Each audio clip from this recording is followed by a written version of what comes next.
tani,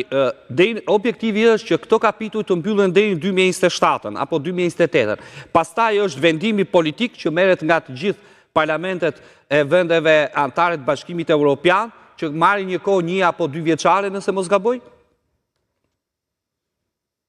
Po, kjo është tashmë plani. Pra, do duhet që neve të realizojmë të gjitha këto kritere dhe standarde që kërkon Bashkimi Evropian. Normalisht kapitujt në momentin që cilësohen të mbyllur nuk kuptojnë që do të jetë këshilli që do duhet që të votojnë në mënyrë unanime për mbylljen e këtyre kapitujve. Pra, këto konferenca ndërqeveritare do vazhdojnë, tashmë do të jenë për mbylljen e kapitujve, jo për hapjen e tyre. Do të ishte mirë që ne të mos vonohemi dhe të mos kemi pengesa në vendimarrjen e këshillit, pra të mos kemi ato vetot e famshme të cilat do na pengonin procesin.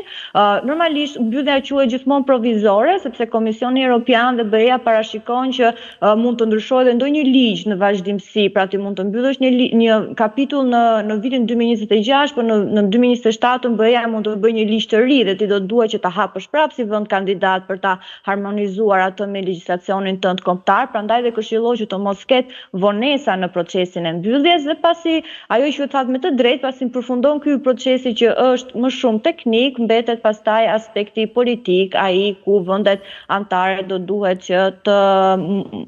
në mënyrë unanime të votojnë për anëtarësimin e Shqipërisë, por do të ketë normalisht votime edhe në parlamentet kombëtare të shteteve anëtare dhe pasi të marrim të gjithë të okay nga të gjitha këto hallka, mund të themi që jemi gati për të nënshkruar traktatin e anëtarësimit, ku aty përcaktohet dhe data ku shteti bëhet anëtar i Bashkimit Evropian. Zonja Deliu, a mund të ndodhi për shembull që të jepet okay nga të gjitha këto vende, por një prej grup kapitujve lihet detyrë që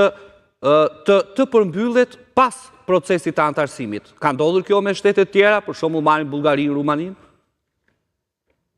Po, në fakt kjo është diçka që mund të ndodhi, në fakt nuk kupton që nuk përmbyllet, por nuk kupton që ti kërkon ato që njihen si periudha tranzitore. Dhe unë po lexoja në fakt pozicionin negociues të Bashkimit Evropian, ne si shtet shqiptar për shembull, për rastin e kapitullit të bujqësisë kishim kërkuar 4 periudha tranzitore. Pra çfarë janë periudha tranzitore? Ne themi, nëse ne parashikojmë që të futemi në BE në 2030, do donim edhe 4 vite për ta harmonizuar legjislacionin. Për shembull, ishte rast interesant, ne kishim kërkuar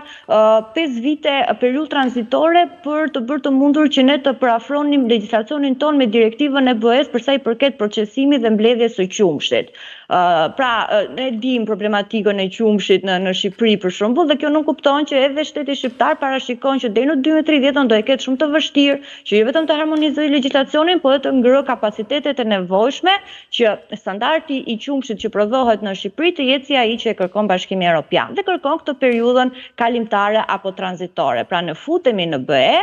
por do duhet që në këto 5 vite të vazhdojmë të monitorojmë vetëm për këtë havk të këtij kapitulli. Dhe këtë e kemi bërë edhe për kapituj të tjerë, nëse lexojmë pozicionin negociuese, mund të themi që kemi diçka tek 20 apo 22 kërkesa nga shteti shqiptar që për këto periudha tranzitore. Ajo çfarë është e rëndësishme është që duhet që BE-ja t'i pranojë, pra prandaj quhet negociat, pra këtu është pjesa më kulminante e negocimit, ku Bashkimi Evropian tani do duhet që të bindet nga shteti shqiptar që janë këto të periudhat tranzitore dhe mund të merren parasysh, apo janë kërkesa që nuk janë realiste nga ana e shtetit shqiptar dhe duhet që t'i bëj para se të futet në Bashkimin Evropian. Këto periudha kanë ndodhur dhe më përpara, nuk janë raste të veçanta. Normalisht kur kërkojmë periudha 4 apo 5 vjeçare bëjnë deri diku sens, por nëse lexoni për shembull sidomos për kapitullin e mjedisit, ne kemi kërkuar dhe periudha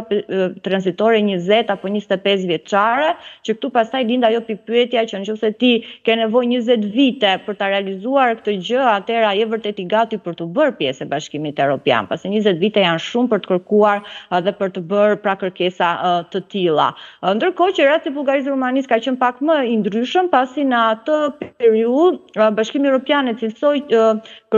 vendosi pas kushte, pas anëtarësimit, po për çështje siç janë themelore, pra gjyqësorit, të drejtat e njerëzit, antikorrupsioni, gjë për të cilën për Shqipërinë normalisht që me këto pjesë nuk besoj se do të ketë periudha tranzitore dhe nuk besoj se Bashkimi Evropian mund të mbyllë një sy dhe të thotë nuk jeni gati me korrupsionin, po përsëri futuni. Ato janë shumë të rëndësishme dhe mbeten çështja më themelore edhe nga zonja Kosu përmend sot, pra do duhet që të kemi progres në ato fusha në mënyrë që të kemi progres pastaj tek të gjithë dhe këto kapitujt e tjerë që po hapen. E thënë ndryshe, zonja Deliu, periudhat tranzitore shumë vjeçare Shqipëria ka kërkuar për bujqësinë dhe mjedisin, që në përhitës vërtetës,